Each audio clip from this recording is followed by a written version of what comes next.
Medvedev déclare que la Russie pourrait utiliser une arme nucléaire si la contre-attaque de l'Ukraine réussit. La Russie pourrait être contrainte d'utiliser une arme nucléaire si la contre-offensive de l'Ukraine réussit, a déclaré dimanche le haut responsable russe Dmitry Medvedev, la dernière en date d'une série de menaces nucléaires faites lors de l'invasion de Moscou par le principal allié du président Vladimir Poutine.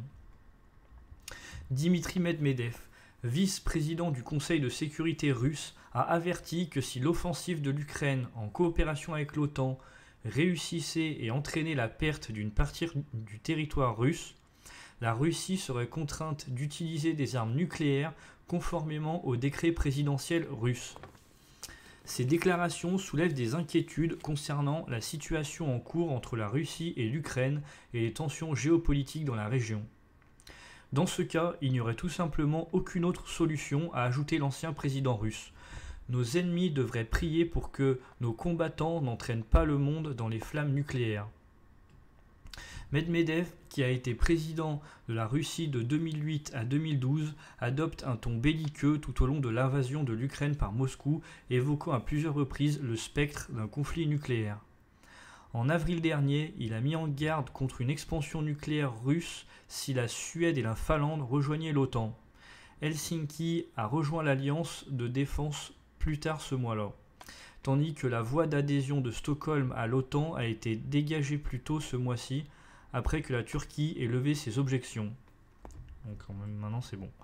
En septembre, Medvedev a déclaré que des armes nucléaires stratégiques pourraient être utilisées pour défendre les territoires incorporés à la Russie depuis l'Ukraine. Tous les oblasts. Et en janvier, alors que les États membres de l'OTAN débattaient de nouveaux envois d'armes à l'Ukraine, Medvedev a déclaré que la défaite de la Russie dans la guerre pourrait conduire à un conflit nucléaire. Dans une guerre conventionnelle, la perte d'une puissance nucléaire peut provoquer l'éclatement d'une guerre nucléaire, a écrit Medvedev sur Telegram en janvier. Les puissances nucléaires ne perdent pas de conflits majeurs sur lesquels leur destin dépend. Cela devrait être évident pour n'importe qui, même si pour un homme politique occidental qui a conservé au moins une trace d'intelligence. Les remarques de Medvedev dimanche soulèvent à nouveau la possibilité que la Russie puisse potentiellement perdre la guerre après près de 18 mois d'usure, une admission rare d'un haut responsable russe. Elles interviennent également quelques heures après que le ministre russe de la Défense a accusé Kiev d'avoir attaqué Moscou avec des drones.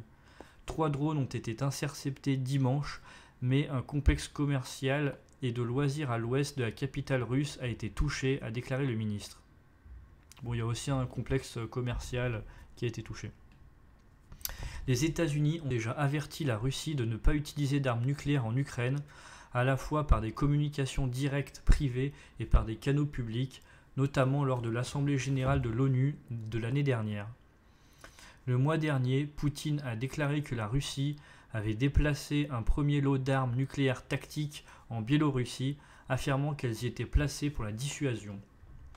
S'exprimant lors du Forum économique international de Saint-Pétersbourg, Poutine a déclaré que le reste des armes nucléaires tactiques que la Russie a l'intention de déplacer en Biélorussie serait transféré d'ici la fin de l'été ou d'ici la fin de l'année.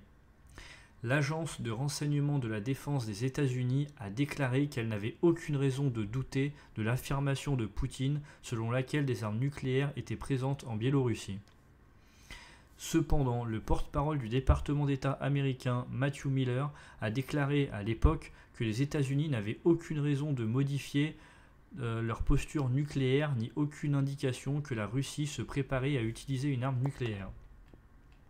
Le président de la Biélorussie, Alexander Loukachenko, a déclaré le mois dernier qu'en cas d'agression, il n'hésiterait pas à utiliser les armes nucléaires tactiques russes stationnées sur le sol de la Biélorussie.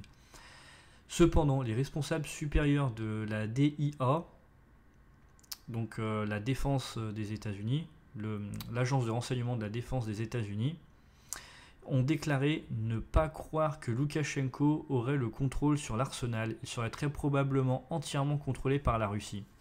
La Russie possède environ 4477 ogives nucléaires déployées et de réserve, dont environ 1900 armes nucléaires tactiques selon la Federation of American Scientists. Merci d'avoir suivi cette vidéo.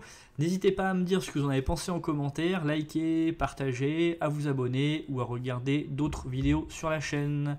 Merci.